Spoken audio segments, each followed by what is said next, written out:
আসসালামু আলাইকুম। আজকের বিষয় হচ্ছে যে আপনারা ট্রেনিং সেন্টারে কিভাবে যাবেন, নিজ ব্যবস্থাপনায় নাকি সরকার আপনাদের নিয়ে যাবে।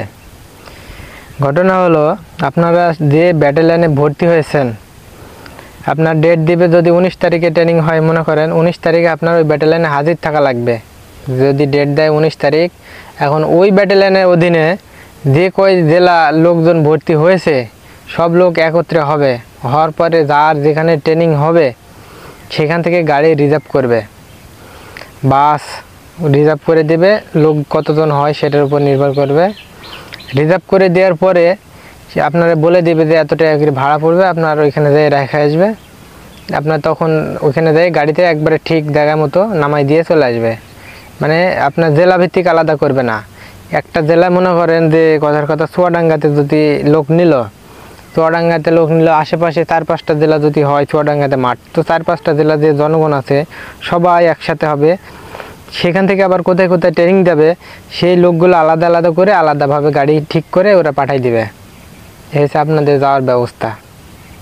এভাবে আপনারা চলে যাবেন। ওইখানে যাওয়ার পরে আপনার ট্রেনিং যদি 19 তারিখে যাবেন, 21 তারিখ থেকে ফুল একবারে ফাইনাল শুরু। সরকারিভাবে আপনার 21 তারিখে থেকেই একদম প্রস্তুত। তখন আপনার পর্যায়ক্রমে সকল কার্যক্রম করা লাগবে এবং শুরুতে যাওয়ার পরে আপনাদের সকল মালামাল কম বেশি আস্তে আস্তে দিয়ে দিবে। আর অনেকে বলছে যে ভাই এই টুকিটাকি খাবার টাবার ইয়েটে নিয়ে যাব। আর লেখাপড়ার ব্যাপারটা, লেখাপড়ার সুযোগ আছে। আপনার এসএসসি পাশে তো যাবেন, তখন ট্রেনিং সেন্টারে কোনো কিছু বলা লাগে না, কিন্তু ট্রেনিং শেষ করে যখন আপনি ব্যাটালিয়নে যাবেন তখন ওই জায়গায় আপনার বলবে যে কারো কোনো লেখাপড়া করার ইয়ে থাকলে অনুমতি নিয়ে নেবে। ওইখানে দরখাস্ত দেওয়া লাগবে। দরখাস্ত দিয়ে সেই অনুযায়ী আপনি লেখাপড়া করতে থাকবেন। তারপর আপনার সেই অনুযায়ী যখন পরীক্ষা হবে তখন আপনাকে অবশ্যই ছুটি দেবে। আর যদি অনুমতি না নেওয়া থাকে, আপনি যদি মনে করেন যে আমার যখন পরীক্ষা তখন বলবো যে স্যার আমার পরীক্ষা আছে, তখন ছুটি দিবে না। আপনি যখন ব্যাটালিয়নে যাবেন আপনার আইডি কার্ডের জন্য ফর্ম পূরণ করতে দেবে। ব্যাটালিয়নে যাওয়ার পরে আপনার আইডি কার্ড দিবে, ব্যাটালিয়নে যায় ট্রেনিং সেন্টারে আপনার তো বক্ষ নাম্বারে চলবে, বক্ষ যে ডাকবে বক্ষ 37 আসো, এইভাবে যাও। ওইখানে ব্যাটালিয়নে যাওয়ার পরে আপনি ইয়ে করবেন, ফর্ম ফিল আপ করে রাখবেন। যখন পরীক্ষা হয় তখন আপনার খুঁজে হলেও ছুটি দিবে। আর আপনি যদি মনে করেন মানে ইচ্ছা থাকে না বা পরীক্ষার সময় হলে বলবো এরকম, তখন দিতেও পারে না দিতেও পারে, এটা শিওর না। তখন আপনি দরখাস্ত দিয়ে রাখবেন, 100% আপনার ছুটি দেওয়াই লাগবে সরকারিভাবে। এটা হচ্ছে পরীক্ষার বিষয়।